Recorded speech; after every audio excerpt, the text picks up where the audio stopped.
আপনাদেরকে আজকে বলবো সব থেকে শক্তিশালী ঘূর্ণিঝড় লন্ডভন্ড করে দিয়েছে যে ঘূর্ণিঝড় মঙ্গলবার গভীর রাতে দ্বিতীয় বৃহত্তম শহর কিউবার সান্তিয়াগো দে কিউবায় আছড়ে পড়ল মেলিসা। ক্যাটাগরি 5 এই ঘূর্ণিঝড় এর আগে 295 কিলোমিটার গতিবেগে নিউ হোপের কাছে জামাইকার দক্ষিণ পশ্চিম উপকূলে আঘাত হানে।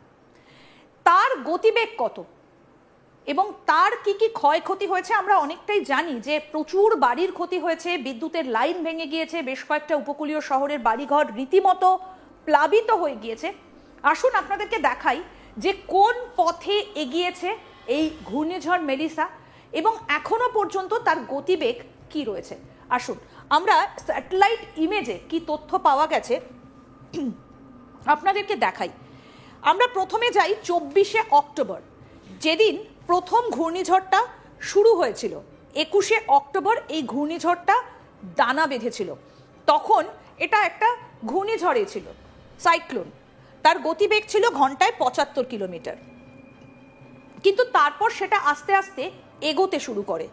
21শে অক্টোবর আরও খানিকটা গতি বৃদ্ধি হয়েছে।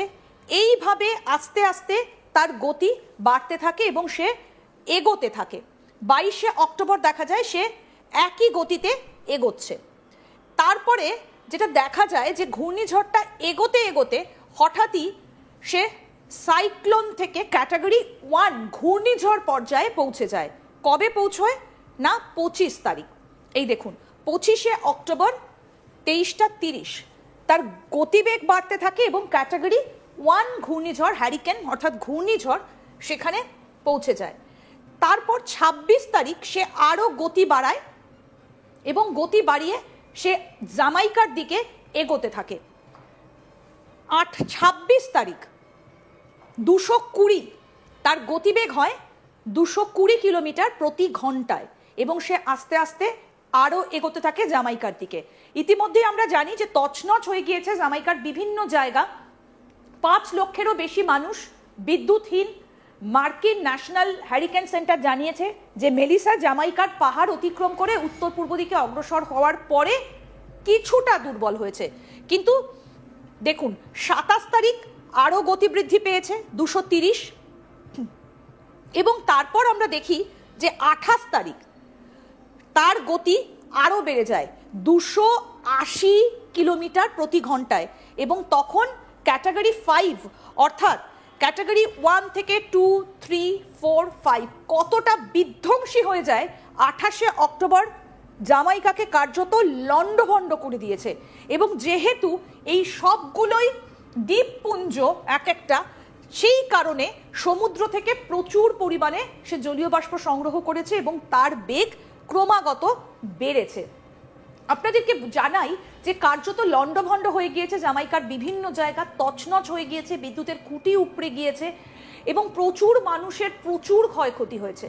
এখনো পর্যন্ত কিন্তু এই ঘূর্ণিঝড় সেই ঘূর্ণিঝড়ের রেশ কাটিয়ে উঠতে পারেনি জামাইকা এবং স্যাটেলাইট ইমেজের মাধ্যমে আপনাদেরকে দেখাবো যে এর পরে কোন দিকে এগোচ্ছে মেলিসা।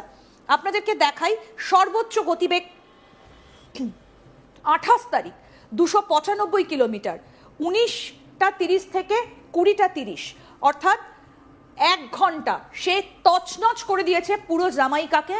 ক্যাটাগরি 5 মেজর ক্যাটাগরির হ্যারিকেন এবং 174 বছরে গত 174 বছরে এত বড় ঘূর্ণিঝড় এখনো পর্যন্ত দেখেনি গোটা বিশ্ব এবং যা ধ্বংসের ঘটনা ঘটেছে বেশ কয়েকটা জায়গা একেবারে বিচ্ছিন্ন হয়ে গিয়েছে। শুধু জামাইকা নয়, ঘূর্ণিঝড়ে বিধ্বস্ত হয়েছে আফ্রিকার বহু দেশ, যার মধ্যে রয়েছে কিউবার পূর্বাঞ্চল, হাইতির কিছু কিছু জায়গা। মেলিসা যেভাবে ধ্বংসলীলা চালাচ্ছে তাতে মৃতের সংখ্যা যে আরও বাড়বে সেটা নিয়ে কোনো রকম কোনো আশঙ্কা নেই।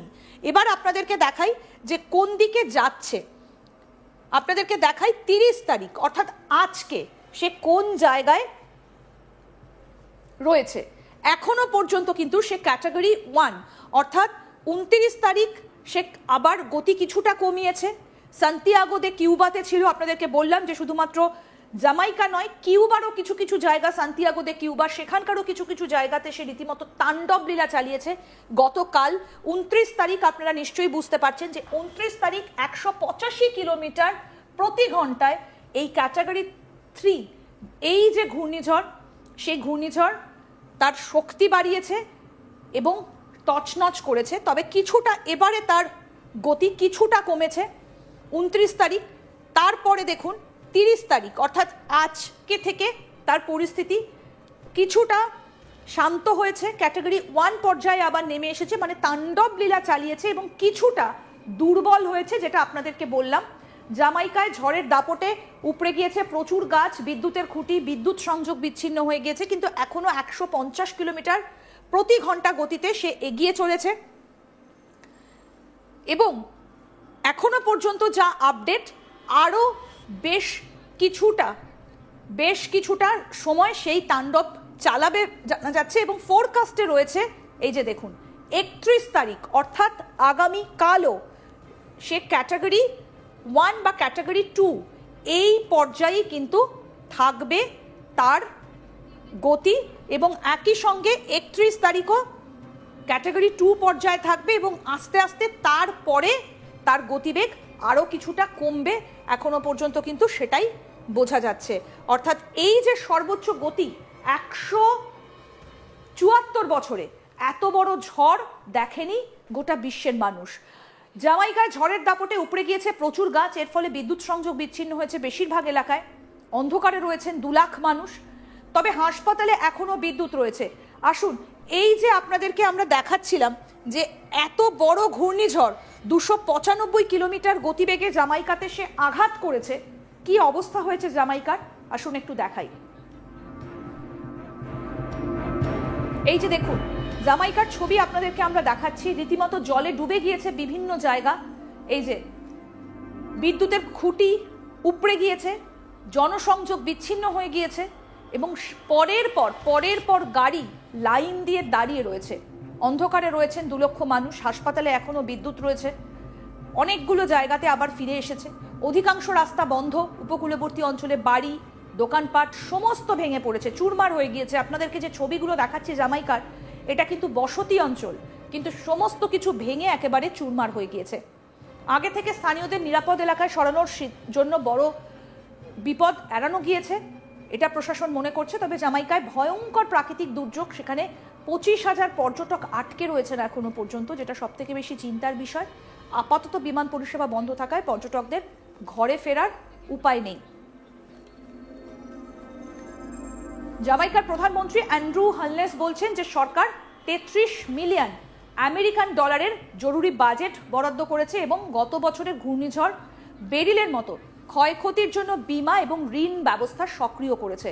পরিস্থিতি মোকাবিলায় দ্বীপরাষ্ট্রটি আন্তর্জাতিক সাহায্যের জন্য আবেদন করেছে এবং মেলিসাকে জামাইকার জন্য শতাব্দীর সবথেকে বড় ঝড় বলে অভিহিত করেছেন। আবহাওয়া বিজ্ঞানীরা বলছেন মেলিসা ক্যারিবীয় অঞ্চলের রেকর্ড করা 3য় সবথেকে তীব্র ঘূর্ণিঝড় হিসেবে স্থান পেয়েছে। এর আগে 2005 এবং 1988 সালে এই এত বড় আঘাত এনেছিল জামাইকার স্থলভাগে। গত 174 বছরে এত বড় ঘূর্ণিঝড় দেখেনি জামাইকার মানুষ। আরও আপডেট আপনাদের সামনে আমরা তুলে ধরবো। দেখতে থাকুন আজ তাক বাংলা, সাবস্ক্রাইব করুন, নোটিফিকেশন পেতে বেল বাটন অপশন প্রেস করুন।